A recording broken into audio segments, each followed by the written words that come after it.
Kapag sinabing pasalubong sa Bulacan, chicharon ang una dyan. At natagpuan namin ang chicharonan na nagsimula pa noong 1970s dito sa bayan ng San Miguel, Bulacan.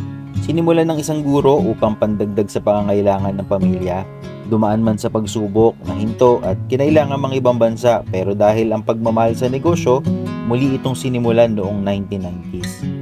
Dedikasyon, sakripisyo at pagmamahal ng isang ina, yan ang mga sikretong sangkap ng chicharon na ito na hanggang ngayon ay patuloy nating natitikman dahil sa pagsisikap ng kanyang anak at ipinagpatuloy ang kanyang pamana. Alamin natin ang kwento ng Guyenas Chicharon dito sa San Miguel, Bulacan.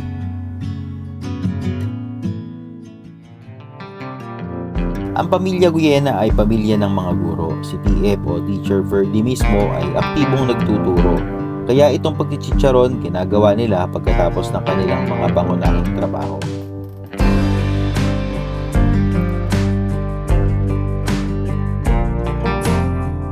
Ako si Ferdy Jacinto S. Guyena, si TF, ang may-ari ng Guyenas Chicharon dito sa San Miguel, Bulacan. Professor ko? Teacher di ako sa ano. Dito lang school na to. Central School. Ano ba? Government. Nagturo ko. Ako, special children. 20 years. Tagal, ano na. Ako na nga yung pinakabatang ng SPED dyan eh.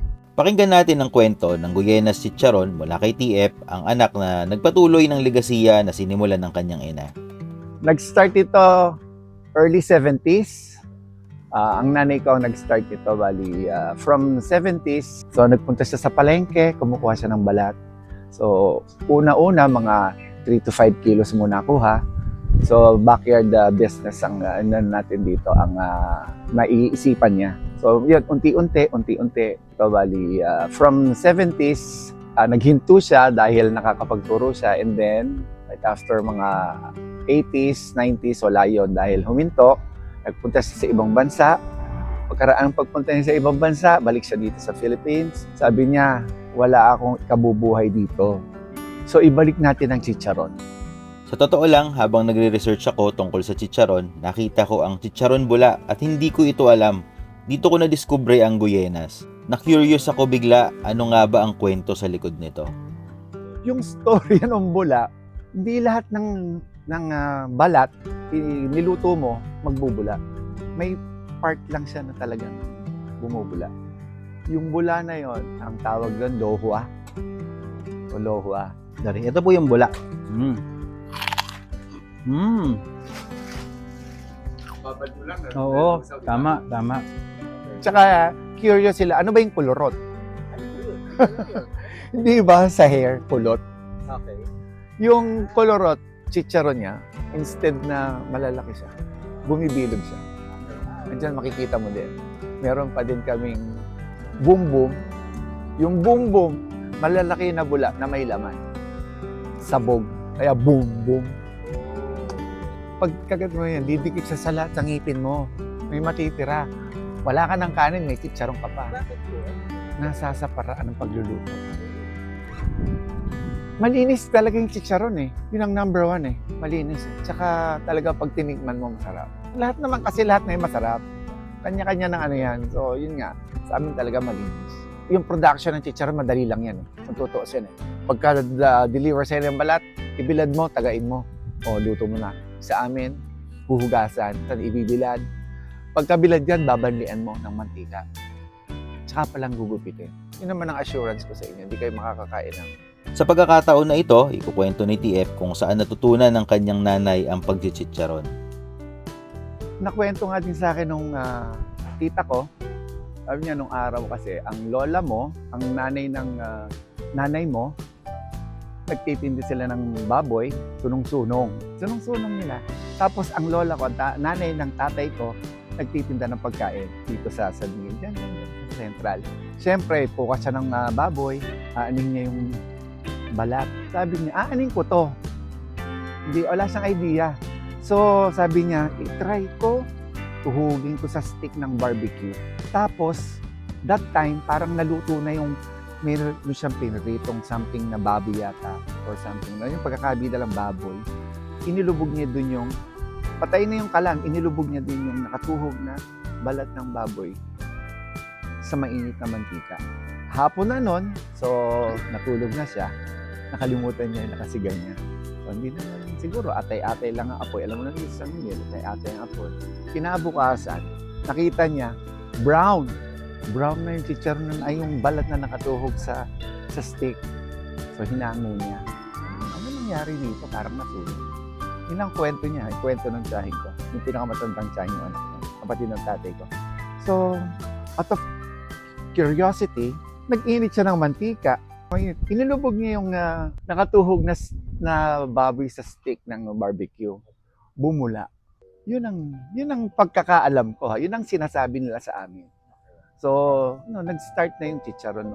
Hindi naman actually ginawang business ng lola ko.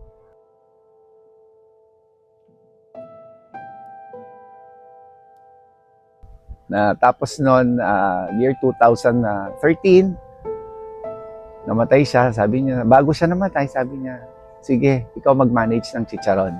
Sabi ko, sige. Tapos sabi ko, paano natin tumaano? Tayo nakatira dyan sa bahay, sa old house, paano natin tumaano? Siyempre, lakas lang talaga ng loob. So sabi ko, sige, diretso natin to. Sabi ng wife ko, diretso natin to. Tapos may binabayaran ka na, alam mo na, mga sasakyan, mga ganyan.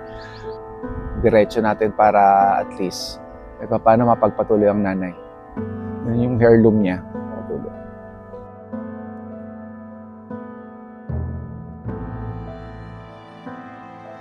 Mas struggle nga nung pandemic nga.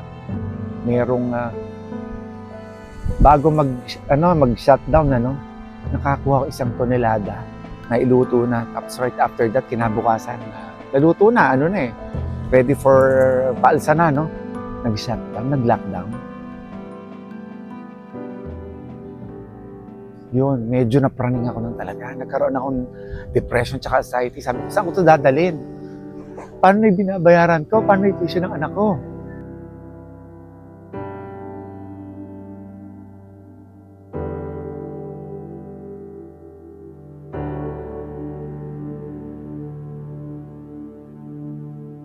Sabi nga sa inyo, teacher lang kami parang mag-asawa. So, medyo talagang mahirap.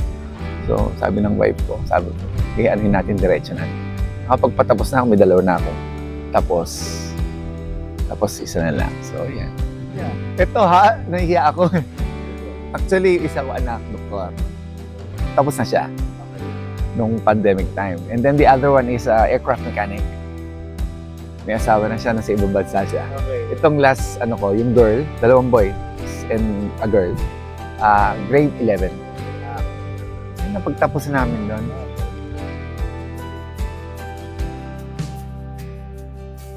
Para kasi sa akin, alam mo, legacy yan Yung legacy mo. O saan ka nakilala? Saan nakilala nanay mo? Saan nakilala ka? Sabi nga ng kapatid ko, gumawa ka ng pangalan sa sarili mo. Huwag mong, anak ako ni gawa ka ng sarili mong pangalan. Para at least, may build up yung sarili mo. Magkaroon ka naman ng sa sarili mo na ikaw to. Kapag nadaan kayo dito sa San Miguel, Bulacan, huwag niyo kakalimutan ang Goyenes Chicharon. Nasa poblasyon San Miguel, Bulacan. Maraming salamat. Sabi nga nila, ang masarap na pagkain mas nagiging espesyal kapag may kasamang kwento. Ang Goyenes Chicharon ay hindi lang basta chicharon.